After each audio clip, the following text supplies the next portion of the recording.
up, what up, what up, what up, what up, what up? What's up, people? This is me, El Teddy 27, with my Angry Teacher Chronicles, and we are still on our retro reviews.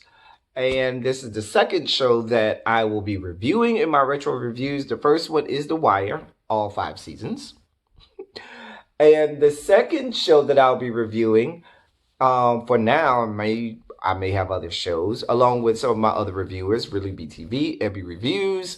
I think Giving You the Real Tea is doing it. Some of my other fellow reviewers, we're going to be doing these retro reviews to kind of keep the content going, keep you all entertained, have you go back and dust off the cobwebs on some of those DVD box sets, or go through your search engines on your on-demands, on Hulu and Netflix and all of those other websites you may go to. Anyway, this show is A Different World, one of our favorites. Now listen. Hold on, let me take a swig. We ain't gonna be doing season 1. I'm just telling you that now. We are not sitting through season 1 with Lisa Bonet and Marissa Tomei. No ma'am, no God. If anybody who knows this show knows, season 1 is not where it was at. So we'll start with season 2. So we're on season 2, episode 1. And I think this is called Dr. War is Hell. It'll be up here somewhere. Anyway, so let's get right down to it. I hope you like it. And, all of us of a certain age have seen all of the episodes of A Different World many times over. So we could all wax sentimental and, wax nostalgic and talk about the good old days. And that's what we'll do. And we'll argue in the comment section like we always do. Anyway, so we start off with the two bros, Dwayne and Ron. They're back on campus. School is starting back. And as all upperclassmen do, they're, sophomores now, so they're no longer freshmen. And if you are an upperclassman, what do you do at college? When it's move-in day, you hang around the girls' dorms to prey on, freshman girls. That's what you do. If you're a college boy, that's what you do. You hang around the dorms so you can prey on the little innocent freshmen and, have sex with them. That's what you do. And that's what they're doing. And so they started to discuss some things that happened. I believe the year is 1988. It has to be, because they talked about Jesse Jackson not making the Democratic ticket for president of the United States. So it had to be 1988. They talk about Denise not coming back, and the fact that Dwayne was going to be sad that Denise is not coming back. Because if you remember season 1, Dwayne was in love with Denise. Sorry, bruh. You lost that fight to Lenny Kravitz. I mean, think about it. Kadeem Hardison, Dwayne Wade with the flip-up glasses. Lenny Kravitz, body of a goddess. Not a hard decision. Anyway, moving on. So we have all of that. Whitley then comes up and they talk and, catch up a little bit. And so Letty, who's the female dorm director, is out there on the porch or the steps of the female dorm. And Whitley, she says, your new roommate is here. So Whitley has this new roommate. She goes up there and meet her, and it's Kim Reese. We love us some Kim. And it's Kim Reese, and she had already started setting up shop. So apparently she had taken the bed closest to the window, which Whitley had the year before. Now, if you know anything, you want the bed closest to the window in the dorm. You do. Just telling you what I know. So you will fight for it. But like Kim said, first come, first serve, boo, you missed out. And she was like, so Whitley does what Whitley does. And she told this, bullshit ass story about how this bed was, Whitley talking about how this bed was a part of her whole family lineage. The mama, the grandma, the aunt, the cousin. Like, the bed was a part of the whole Gilbert lineage. Girl. Whitley. Girl.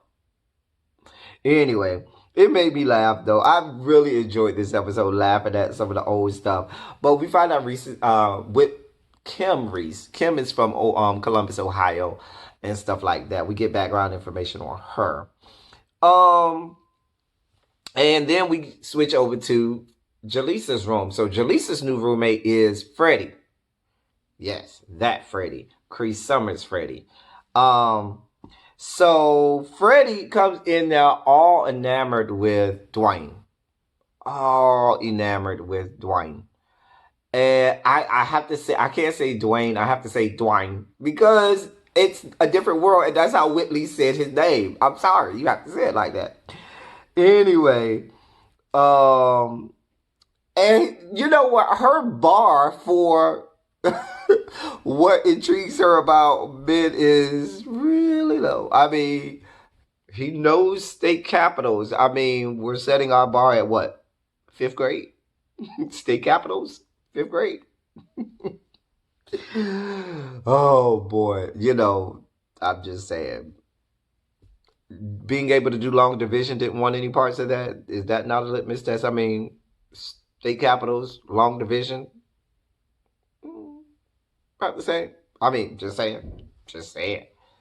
Anyway, um, the next thing we see is they're at the diner. So the diner is the meetup spot where everybody's at. It's a college campus, and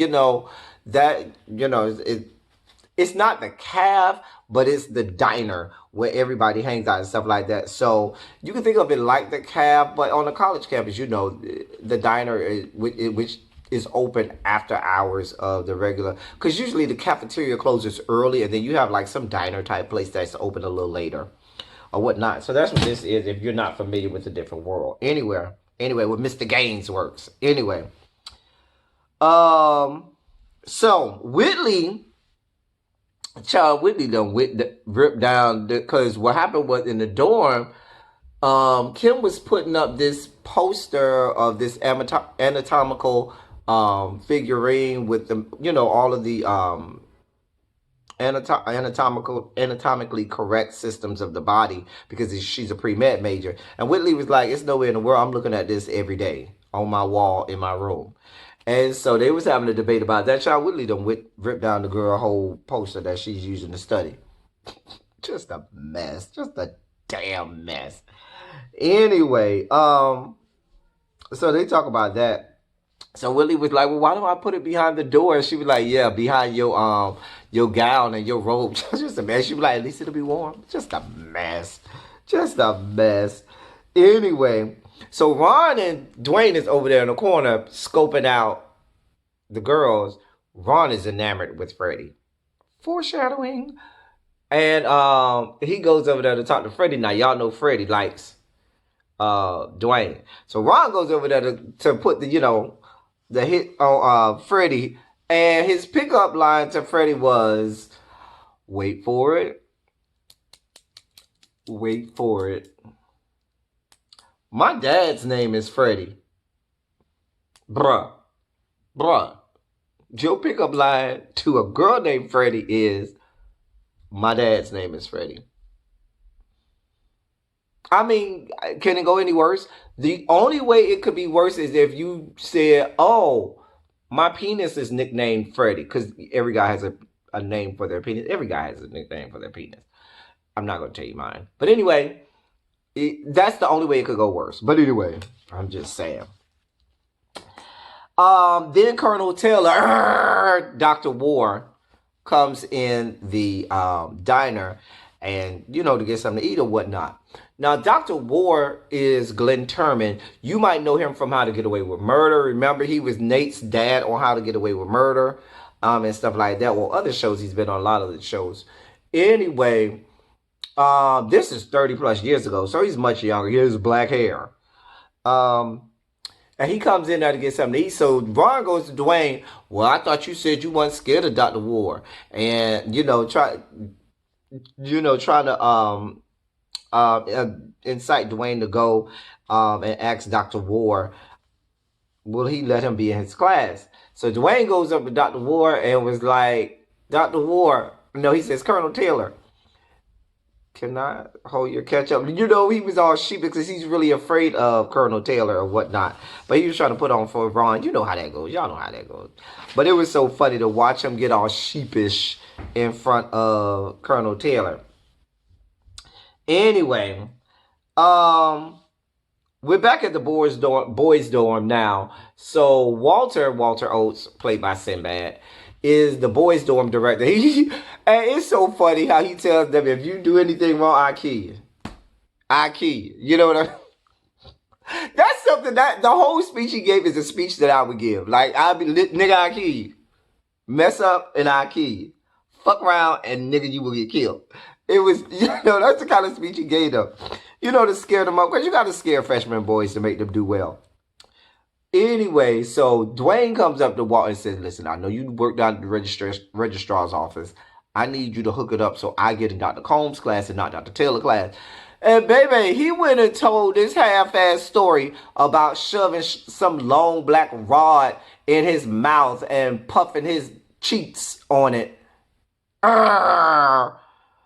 Being in a band class and not really knowing how to play the clarinet and faking it in the back of the band room by just puffing his cheeks and shoving a clarinet in his mouth. Anyway, which was supposed to be symbolic of him not really feeling like he can make it as an engineering student, and people always think that he can do stuff when he's really been faking it. Walter wasn't buying it, but Walter says, I'll see what I can do. Newsflash, here's a whole newsflash. If you are a sophomore taking calculus, you probably should not be an engineering major, because most engineering majors have already taken Calc 1 by the time they get to their sophomore year. I'm just being honest. Just being honest. Hello, somebody. Just saying. Anyway, I had already taken Calc 1 by my sophomore year in college. Anyway, but my major was a science major. Whitley goes to Letty, her dorm director in the female dorm, and tries to get her to out of the room, get Kim out of the room with her. Letty ain't buying it. Letty wants no parts of her. She tried to tell her all about, I've taken psychology courses, and I know. Letty was like, I taken psychology courses too, boo. Let it go. Shut it down. So then Walter goes over there to Colonel Taylor, who's in the gym working out. Now, this is a younger Glenn. A young Glenn Turman, because he was young back then. This is 30 plus years ago. And Glenn Turman is, slim and fit, and not that he's fat now, but, all muscular and stuff. Got on a tank top and lifting weights and muscles all glistening and sweat glistening off his body. However, that young man did have on a pair of gray sweatpants, and shall we say, it didn't quite have the same flair. That's what we'll call it. Flair that gray sweatpants have today. Okay. Anyway. Colonel Taylor sees him a mile away. Colonel Taylor says, listen, if you coming over here to talk to me about not letting that Dwayne Wayne character with them ugly glasses in my classroom, you can let it go. And Walter's like, no, I came over here to tell you to put him in your class because he done had it easy his whole life, and he tries to get the easy way out, and he needs the challenge. And so they talk about that. And so after that, we go over to Freddie and Jaleesa's room. Jaleesa trying to go to sleep. Freddie trying to ask her about some new boyfriend she have, some new young boy she hooked up with, who's younger than her, but who wooed her with flowers. And he probably wooed her with his strong back and long heart stuff. But that's a whole nother story for a whole nother day. Then we see Dwayne in line at the registration office to register for classes.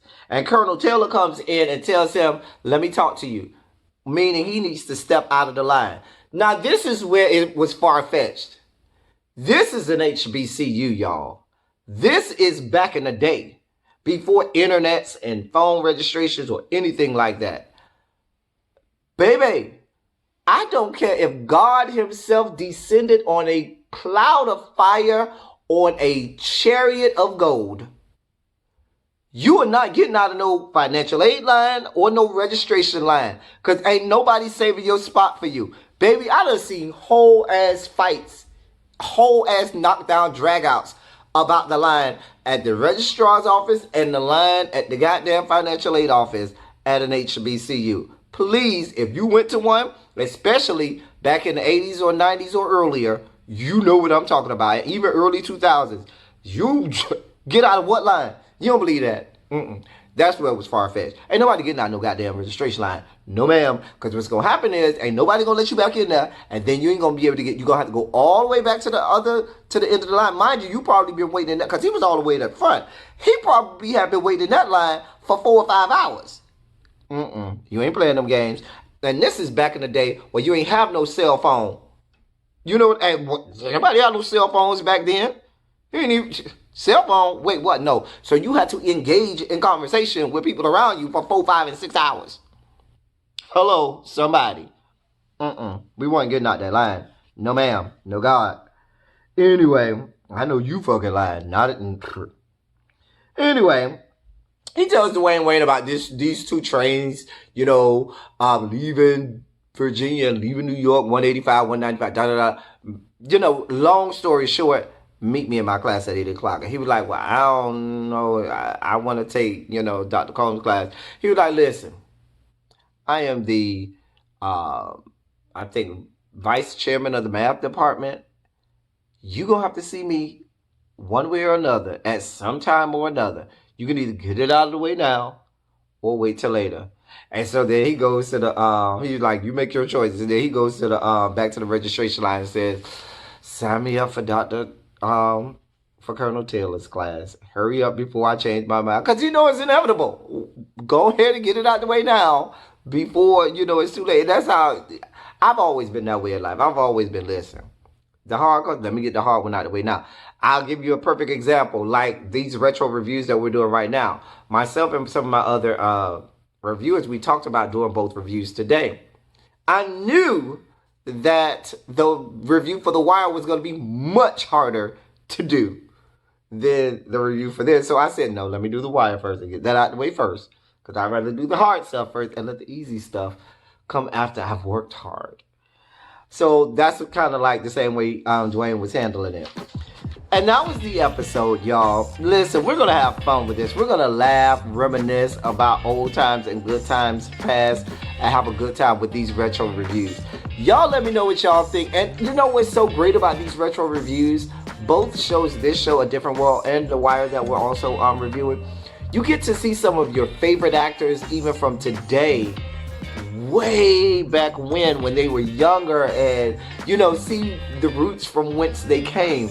It's so great to do. I'm enjoying it already, so I know I'm going to enjoy it when we're deep into them. So we'll see how this goes. Y'all let me know how y'all feel about these retro reviews. Even if you have ideas for shows that you may want me and some of my fellow reviewers to review in addition to these two, let us know and we'll consider them. But until then, that's all I have for y'all. Until the next review of this show, thank y'all for coming. Y'all drive safely. I'm out.